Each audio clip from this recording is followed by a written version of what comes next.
अक्टूबर से शुरू हुआ और आज तक चल रहा था। मतलब इन दो टूर्नामेंट से अजलान शाह से पहले तक जो हालात थे हमारे, हैदर हुसैन ने 17/10 को रिज़ाइन किया था, जो कि प्रेसिडेंट पाकिस्तान हॉकी फेडरेशन ने उसको मंजूर किया।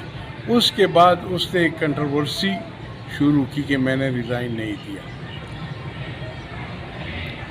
हमारा कॉन्स्टिट्यूशन पाकिस्तान हॉकी फेडरेशन का ये एक मुकम्मल कॉन्स्टिट्यूशन है। इसमें 107 मेंबर्स हैं पाकिस्तान कांग्रेस की, और कांग्रेस ने फिर पावर्स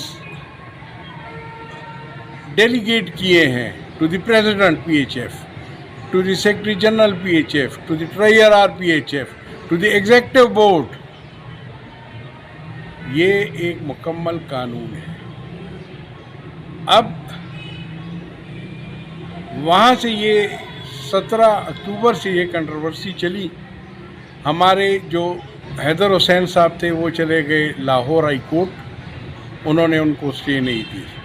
उसके बाद वो 8 नवंबर को आए इस्लामाबाद हाई कोर्ट, उन्होंने स्टे नहीं दी। इसके बाद 18 नवंबर को वो चले गए सेशन कोर्ट, उसको फैक्ट्स उससे कंसील किए कि हम हाई कोर्ट में गए हैं, क्योंकि high court that is the appellate court. Appellate court अगर आपको स्टे नहीं देता तो लोअर कोर्ट तो फिर नहीं दे सकती। फिर उन्होंने यहाँ पे केस किया पेशावर हाई कोर्ट में। पेशावर हाई कोर्ट में उनको कहते हैं मीटिंग कर लें और बाकी उस पर नोटिफाई नेक्स्ट डेट तक ना करें, जो हियरिंग डेट होगी। अब उन्होंने जो हमने केस देखा, जो हमने फिर रिप्लाई सबमिट की पाकिस्तान हॉकी फेडरेशन की तरफ से, तो उसमें कुछ अजीब से उन्होंने डॉक्यूमेंट्स लगाए हुए थे, आप सोच नहीं सकते। उन्होंने अदालत को भी गुमराह किया, उन्होंने अपने वकील को भी गुमराह किया। यानी एक ऐसा डॉक्यूमेंट जो अली अब्बास ने लगाया था, मेरे ख्याल में 9 सितंबर का था, कि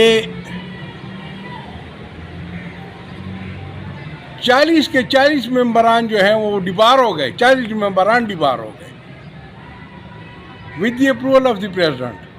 जबकि प्रेसिडेंट साहब ने on the recommendation of the election commission, जो इन्होंने मुकर्रर किया था हैदर हुसैन ने, उसने कह दिया कि जी ये मीटिंग तो कंडक्ट ही नहीं हुई। मीटिंग उस दिन कंडक्ट नहीं, उन्होंने तो लिख के दे दिया। तो अब ये कितना बड़ा झूठ है। ये तो देखें, आप इस चीज़ को इस नज़र से ना देखें। ये बाज़ वक़ात मखसूस टोले होते हैं जिससे मुल्क की तबाही होती है।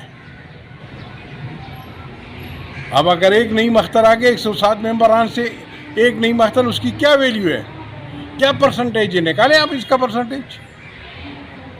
हैदर हुसैन के साथ 19 मार्च को उनसे अलग मीटिंग की थी कराची में, वो नाम ले आए ना, कौन से मेंबरान थे, उसके पास मेजॉरिटी थी।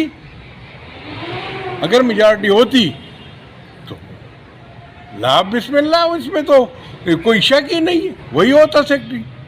उसके पास मेजॉरिटी नहीं है। ऑलरेडी 25 अक्टूबर को कांग्रेस ने इलेक्ट कर लिया उसको, राना मुजाहिद को, ओलंपियन राना मुजाहिद को। अब 6, 8, 10, 15, 20 मेंबरान से कुछ नहीं होता। और ये तो आप मतलब ऐसा इंतशार, आपके ये तो मुल्क में आप इंतशार फैला रहे हैं। आपने 2 कैंप्स लगा दी, आपने कहा कि ये 2 फेडरेशन हैं, फिर आपने पासवर्ड चोरी कर लिया, उन्होंने FIR काट दिया। अब तो साइबर क्राइम वाले को चाहिए कि उनको बता दें, वो कहते हैं हम जेन्युइन है, किधर से जेन्युइन आ गए। अभी तो थोड़ी हमारी हॉकी अपलिफ्ट हुई है इन 2 टूर्नामेंट से। हमारा ग्राफ जो आपके 18वें 20वें नंबर पे था, अब आ गया 12वें 13वें नंबर पे। और ये अगर मज़ीद इस तरह हमारी अचीवमेंट्स हुई तो मेरे ख्याल में ये हम फिर वही 4 या 8 टीमों में, 6 टीमों में हम आ जाएंगे। तो आपने तो ऐसा घिनौना खेल खेला है इस हॉकी के साथ, मुल्क के साथ, कि उसकी तो मिसाल ही नहीं मिलती। आपने कितने पॉलिटिशियंस को बीच में इन्वॉल्व कर दिया।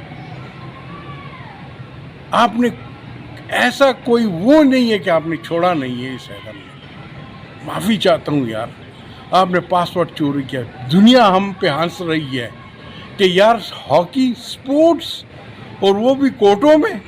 ये क्या बात है? स्पोर्ट्स कभी कोर्टों में खेली जाती है? एक बंदा है, उसको प्राइम मिनिस्टर ने नॉमिनेट किया है। हमारे कॉन्स्टिट्यूशन क्लास 15 के तहत the president of the federation will nominate by the prime minister. उसने नॉमिनेट किया है। 21 मार्च को वो वोट ऑफ कॉन्फिडेंस लेने जा रहा है।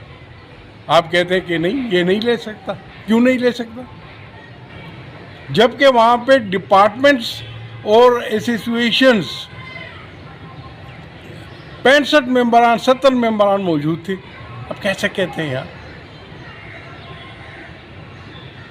और फिर आप उसके बाद फिर आप आ गए इधर पेशावर हाई कोर्ट।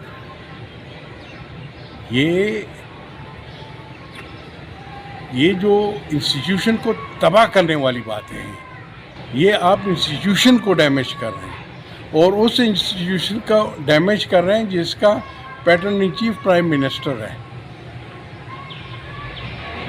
मतलब ये जो भी प्राइम मिनिस्टर होता है वो पैटर्न इन चीफ होता है हॉकी का, और क्लास 15 के तहत वही प्रेसिडेंट नॉमिनेट करता है। आपने तो ये मजाक समझा है? ये कोई मजाक तो नहीं है ना? आपने तो फेडरेशन को दो दड़ों क्या, आपने तो इस सियासत को डिपार्टमेंट्स में, एसोसिएशंस में, डिस्ट्रिक्ट्स में, क्लब्स में, इंडिविजुअल्स में आप लेके आ गए। क्या ऐसा कोई गिनावना खेल खेलता है हॉकी के साथ? आज तक तो हमने ना सुना था ना देखा था। हर बंदा हैरान है, दुनिया हम पे हंस रही है यार। कभी आपने ये सुना कि उसके दो कैंप है? डिपार्टमेंट वाले भी परेशान, उधर लड़के भेजें, इधर लड़के भेजें, उधर लड़के भेजें, इधर लड़के भेजें। ये तो अच्छा है कि गवर्नमेंट ने एक इनिशिएटिव ले लिया, और उसने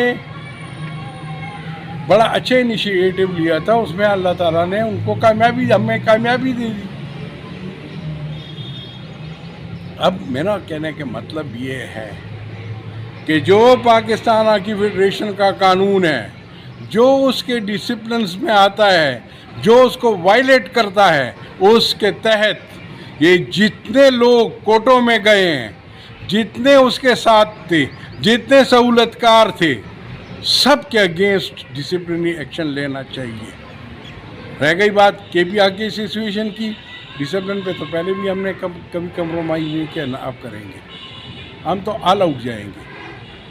ये कोई मजाक तो नहीं है। आज हम हॉकी में हैं, कल नहीं होंगे, कल कोई दूसरा खड़ा हो जाएगा। और अगर पाकिस्तान हॉकी फेडरेशन ने कोई लीनियंसी दिखाई इसमें, तो ये तो कल हर दूसरे दिन बंदा उठेगा कि मैं सेक्रेटरी हूँ। क्या मैं ये कह सकता हूँ कि मैं चीफ मिनिस्टर हूँ केपी का? कह सकता हूँ? बना है किसी कानून के तहत बना है, इलेक्शन हुआ है, इलेक्शन वो जीते।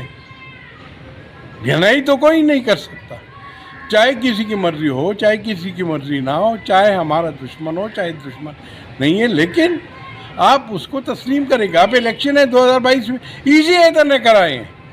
इलेक्शन अब 2026 में होंगे, इससे पहले तो नहीं हो सकते।